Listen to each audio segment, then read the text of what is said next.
ako na nanggaling dito sa Mandaluyong. Hindi ko kilala yung nakalagay dito na kasamahan ko. Ang nagtataka lang ako kasama yung pangalan ko. Is it Hindi possible na may gumamit po ng pangalan nyo? Yes, sa tingin ko po. Sir, yung nagpanggap na diwata, ginamit yung identity ninyo, tukoy na po pala. Yes, alam mo na iyak ako. Naiyak ako, sorry ah.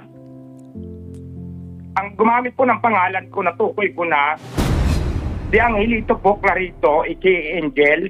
Isa po ito sa mga business partner ko ng Diwata Paris.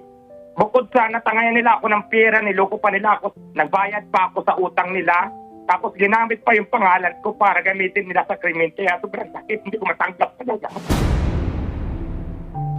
Sir Angelito, magandang hapon po sa inyo. Salamat po sa pagpunta. Kayo na po ay magpapaliwanag. Good afternoon po, Senator. Okay. Kaya po ako nandito para po nakikiusap po ako na marinig din po ang side ko regarding po doon sa nangyari po nung gabing yun. Senator, ganito po talaga yun. Nag-iinuman po kami. So, bigla pong dumating yan si Sir Bugabong kasi nga, since na may ordinance po yung Mandaluyong, kaya titikitan niya po kami kasi nasa tapat lang po kami ng bahay nagiinom. At bawal naman talaga yon. Opo. Pero nung nandun na po kami, na nagtitikit na po siya sa amin, nung ako na po ang kinausap niya, sinasabi ko na po sa kanya na, Sir, wala po akong dalang ID.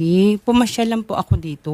Hindi naman po ako taga dito. Pero kailangan po talagang ID para doon sa ID, kung ano nakapalan doon sa ID, yun ang ilalagay sa ticket. Yun nga po. Sinasabi ko naman po ang pangalan ko. Ako po si Angelito Angel Carmona. Ayaw niya naman po akong pakinggan. Kasi wala po kayong ID. Paano niya malaman na kung kayo pa ay nag-alias lamang o nagsinungaling o nagsabing totoo? So, papatunayan po yun sa pamagitan ng backup ID. Yun nga po. Kung anong sinabi niyong pangalan, dapat yun din nakalagay sa ID. Nung tumatawag din po ako sa amin para sana magpadala ng ID, ang sinasabi niya po, bakit ka pa tatawag? Maglabas ka na lang ng ID. Eh sinasabi ko naman po na wala na po talaga akong dalang ID naman. Okay. Tapos po, may cellphone ka naman, sabi niya. Sabi ko, opo, meron po. Pero wala po akong ID po na nandito sa cellphone. Pinabrowse-browse niya po sa akin yung cellphone, Senator. At doon, siyempre, ang phone ko po, hindi naman malaki po ang memory niya.